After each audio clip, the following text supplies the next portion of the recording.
Welcome, Amashk Akshwa, to the kids segment of Library Story Hour on Radio Lillooet. My name is Christina, and thank you for tuning in today. Today we're going on a journey with the wind. Where does the wind come from? Where does it go? The wind blows all over the earth. Different cultures and peoples have different words for the wind and for certain types of wind. One of the local Stadtlämisch words for wind is kachlam. Let's hear it spoken by native language speakers from the site firstvoices.com. Kacham. Acham. Kacham. Can you try saying that? Kachlam. Good job. In French, the word for wind is vent, like vent. Do you ever listen to the wind?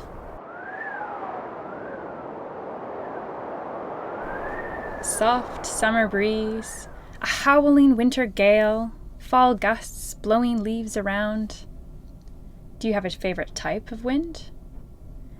Today we're going to hear a poem, listen to a story called A Boy Asked the Wind, and we'll end with a song by Buffy Sainte-Marie called Listen to the Wind Blow. First, the poem. This is Wind on the Hill by A. Milne. Maybe you'll recognize it. No one can tell me, nobody knows, where the wind comes from, where the wind goes. It's flying from somewhere, as fast as it can. I couldn't keep up with it, not if I ran. But if I stopped holding the string of my kite, it would blow with the wind for a day and a night. And then, when I found it, wherever it blew, I should know that the wind had been going there too. So then I could tell them where the wind goes. But where the wind comes from, nobody knows. And that is the poem Wind on the Hill by A. Milne. Have you ever flown a kite? Kites are a great way to get to know the wind. Next, it's time for our story. Author Barbara Nicholls' 3-year-old son once asked her, "Mommy, where does the wind live?" And it's that question which inspired her to write this book. It's called A Boy Asked the Wind, written by Barbara Nicholls, has beautiful illustrations by Gillian Newland, and published by Red Deer Press. And it's from the library.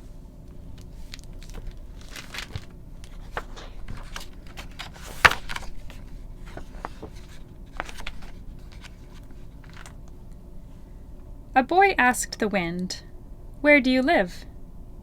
And the wind, up high in the flag, shivered. The wind down low in the grass rivered over his toes to scatter the leaves. The boy called again, "Where is your home?"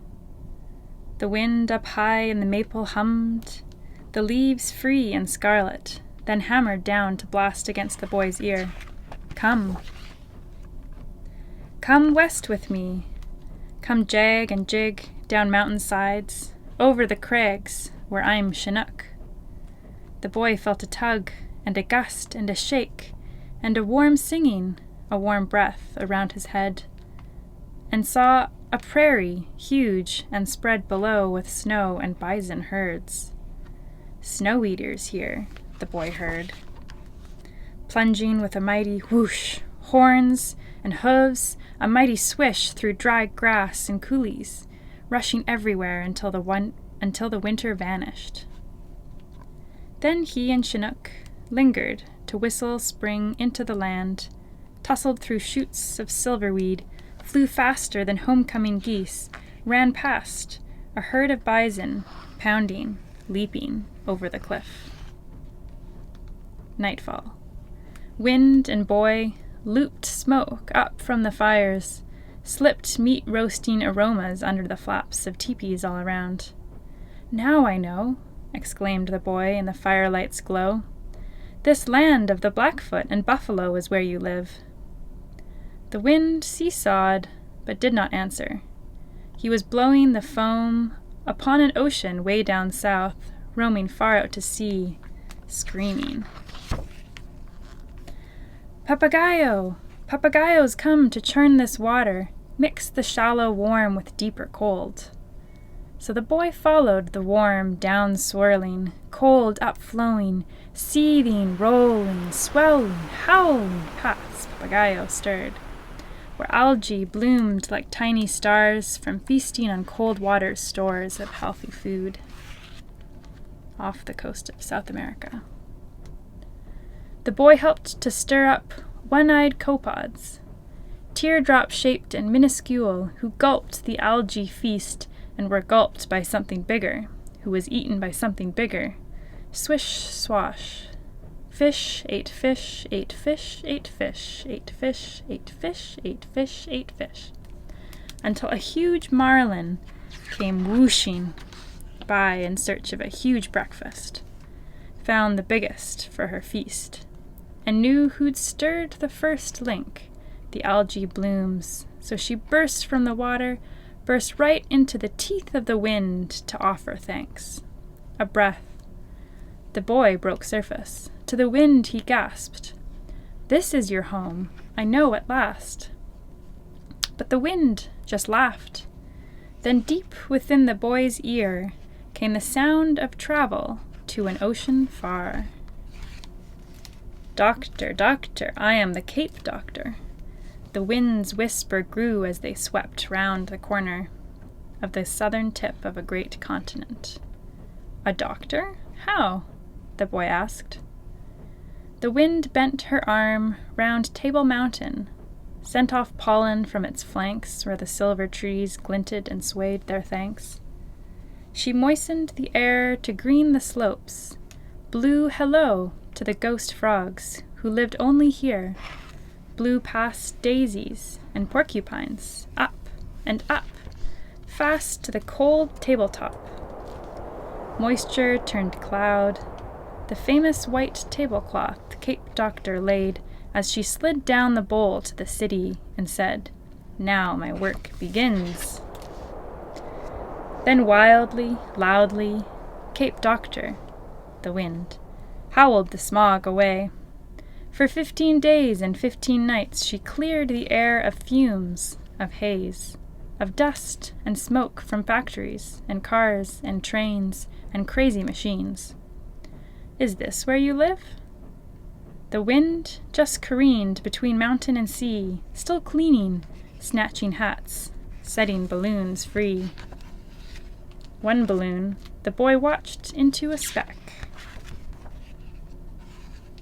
Speck to mountain peak to army tank, to villagers in black.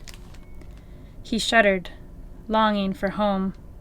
"Black for those who've died," droned the wind shamal. "Each summer I roam this land, between rivers, have known its riches and things too terrible to tell." And shamal whirled a terrible whirl, and boy and town and all were hurled into a sandstorm orange and full of noise. Blinded by dust, the boy could only hear a blast and clashing swords, a bomb, fist on jaw and spears clashing, for thousands of years, a cry so long and deep, dark and wide, he felt as if the world had died. "Why?" the boy asked. "Why?" Shamal said, "I'm hit each time they fire through me, the moving air. I hurt. I hear a boy your age crying in fear for his soldier father gone. But can they divide me like the land? Can they slice me up as if I'm theirs? I ride where I please. Do I take sides?" Shamal, the wind, sighed down to a whisper. Then rain drenched the sandstorm clear, and the boy could see stars upon stars between his fingers, nearer than near. Now the wind, the very one who'd melted snow and fed the marlin, the howling, mighty king of typhoons, who cleaned the air and chased balloons. That wind became the smallest breeze, like the breath of a baby on the boy's knees, as he stood up and saw the maple tree of his home again. "I am Zephyr," teasing the leaves here and there and everywhere. Zephyr, calling the smallest flower, breath of peace to a cheek when the air's too hot. Zephyr, whispering, "Remember, remember."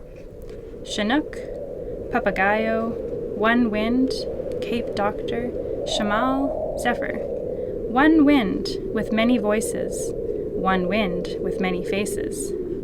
My home is the world. And that is the end of the book, A Boy Asked the Wind. I hope you enjoyed that story. You can check out the book from the library and see the pictures in the book and learn more about the different types of wind around the world. I hope you enjoyed this Kids and Families segment of Library Story Hour here on Radio Lillooet. Thank you for joining me on a journey around the world with the wind. I'd like to end this segment by sharing with you a song called Listen to the Wind Blow by Buffy Sainte-Marie from the show Sesame Street. Buffy Sainte-Marie is an award-winning Indigenous, Cree, Canadian-American singer and musician. I hope you enjoy this song, and I'll see you next time.